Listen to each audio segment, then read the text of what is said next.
But we now want to turn our attention to the Midwest, the Windy City, I believe America's third largest city, the city of Chicago, which is having mayoral elections next Tuesday. I, for one, am very interested in what's going to happen there, and we are very honored to have Jim Daley, who's the digital news editor for the TRiiBE, with us. I hope you're following the TRiiBE. That's with two eyes. If you aren't, you should. Mr. Daley, thanks so much for being with us. Thank you so much for having me on.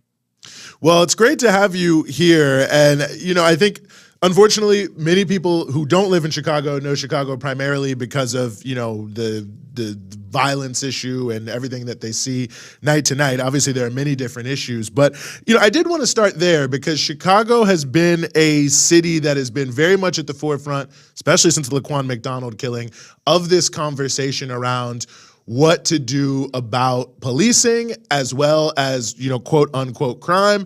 And I'm wondering how that conversation has been playing out so far in the context of this election, which is both mayoral, and I know there's some other pieces as well.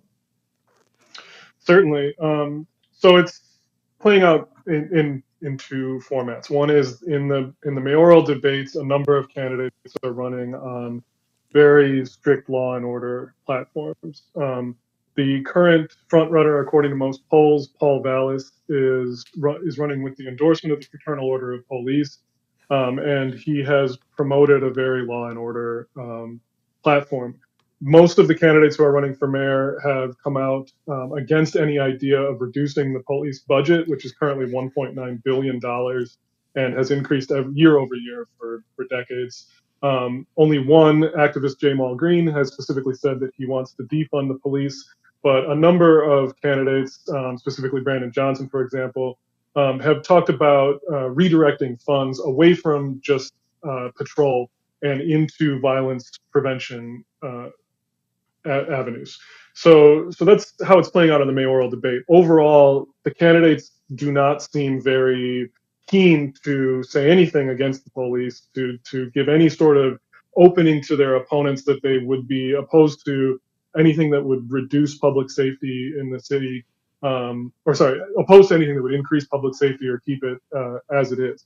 Now, that said, public safety varies ward by ward and block by block in this city. So the way that the violence plays out impacts Black and brown communities on the south and west sides far differently from more affluent communities on the city's north shore that are also whiter communities. But there has been, since the pandemic, there has been a narrative around crime in this city that is tied to actual events, and there have been more shootings in areas that are not these neighborhoods that are traditionally looked at as violence hotspots, that are the communities that have been systematically disinvested from for decades. The other way that this is playing out is that we are on the cusp of a very historic election in the city because we're electing civilians to police oversight bodies. This is something that came out of decades of organizing that most recently really got started with the 2012 murder of Rekia Boyd by off-duty CPD officer Dante Serban. That galvanized the movement to start looking for community control of the police. And this was something that organizers worked on for years, building a base in the communities and building what effectively is a mass movement in these communities. Then the murder of Laquan McDonald by a CPD officer definitely added more fuel to that. And then the crisis of the George Floyd murder and the rebellions that sparked really gave the mass movement what it needed to get this over the line. And in 2021, the city council passed an ordinance establishing 3-member councils in each of the city's 22 police districts. And then also establishing a citywide commission on public safety and accountability. This was not precisely what organizers had looked for. They had wanted direct control of the police in the hands of civilians.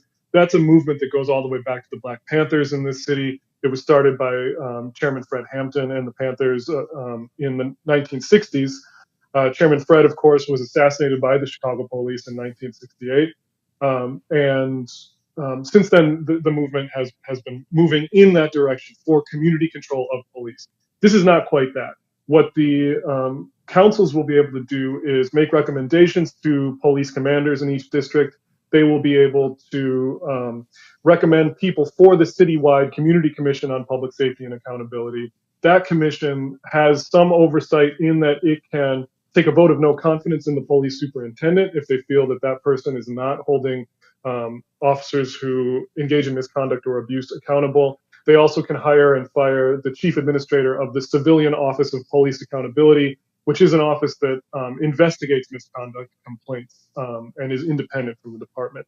But overall, it is a step towards greater reform and greater oversight of the police.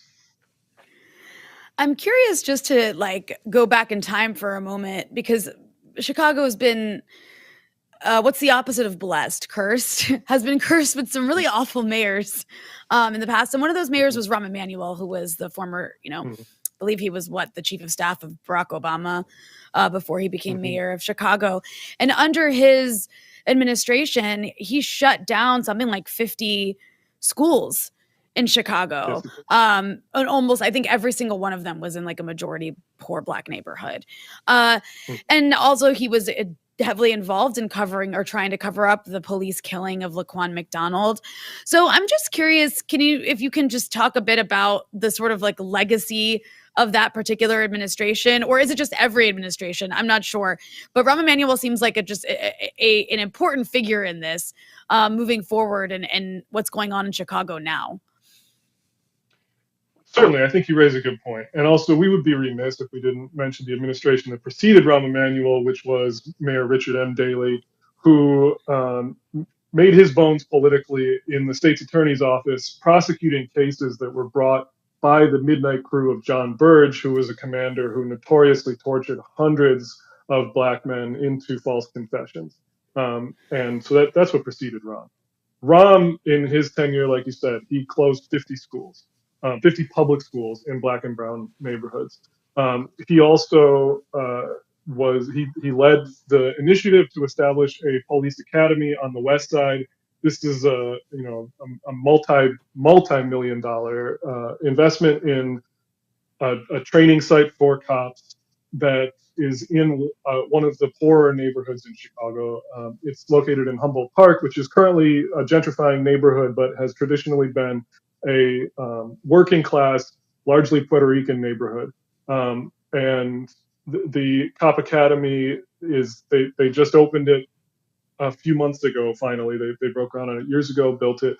It includes a fake city block of 3 flats and apartment buildings and things like this. It's very involved. It was a huge investment. And Rahm Emanuel also, you're right, part of the reason that he likely did not seek a third term for office was because the murder of Laquan McDonald happened under his watch.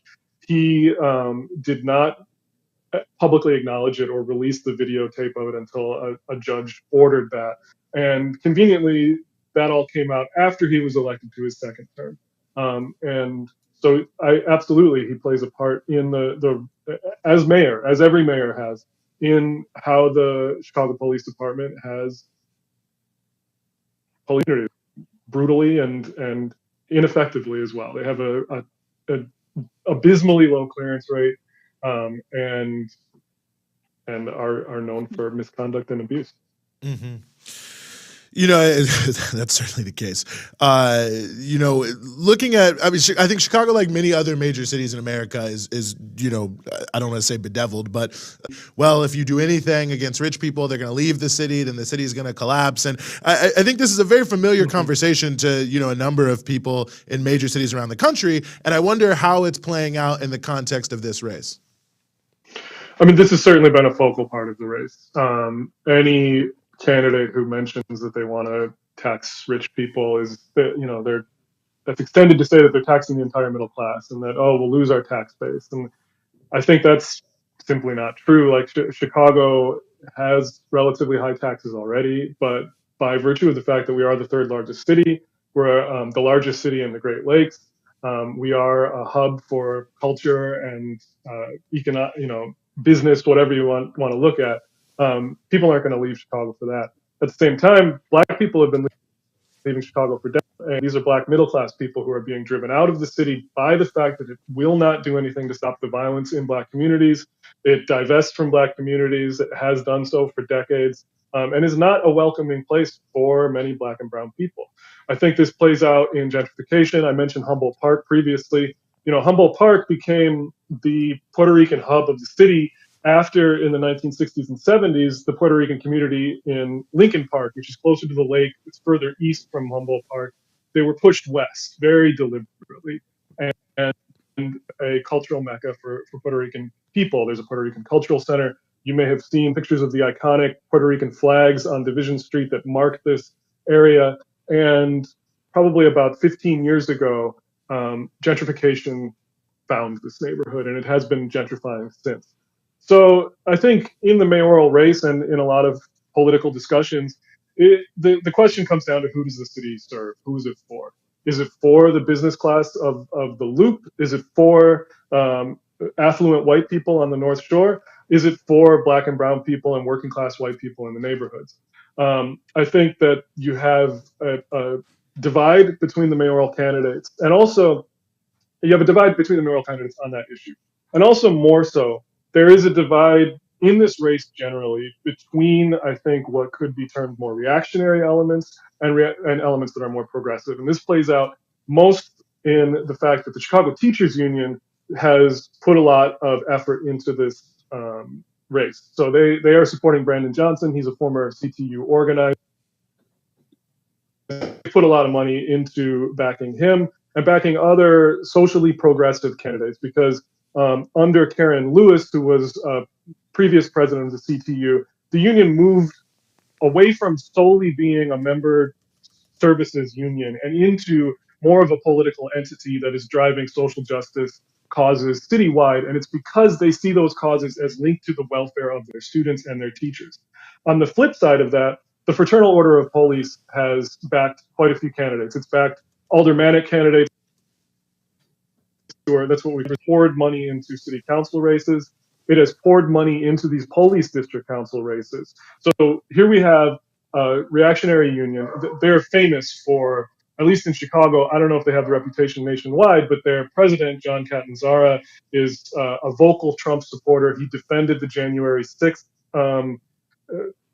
what do you call them? The rioters, yeah. the insurrectionists. Excuse me. He defended the January 6th insurrectionists, right? So and they have endorsed Paul Vallis, who's this law and order candidate. They've endorsed a number of candidates for the police district councils and spent at least $25,000 just on those races alone for the future of Chicago. And between the police district councils, the mayoral race, and the fact that a significant portion of the city council is not seeking re-election, so we'll have a new city council, these forces, whether we're moving in the direction of social justice and greater reforms that support the people, or this sort of reactionary police state, if I dare say, call it that, that's what the future of Chicago hangs in the balance in this election. Mm-hmm. Yeah, well, there's quite a bit there. And before we let you go, just let folks know where they can find the work you all are doing in the Tribe, which of course goes well beyond the elections and is covering, so much of the fantastic things, especially in Black Chicago. We are, and this is a Black-owned of a Black Chicago, away from like constant drumbeat of violence and uplifting the people. So you can find us at The Tribe. That's TheTriiBE.com. We're also on all of the social media. We have an excellent social media team. You can follow all of their productions there as well. So TheTriiBE.com. Oh, perfect. TheTriiBE.com. We got it up there on the bottom. Check it out. I'm reading it on a regular basis. Thanks for all your work, Jim Daley, digital news editor for The Tribe. Thanks for being with us. Thanks, y'all.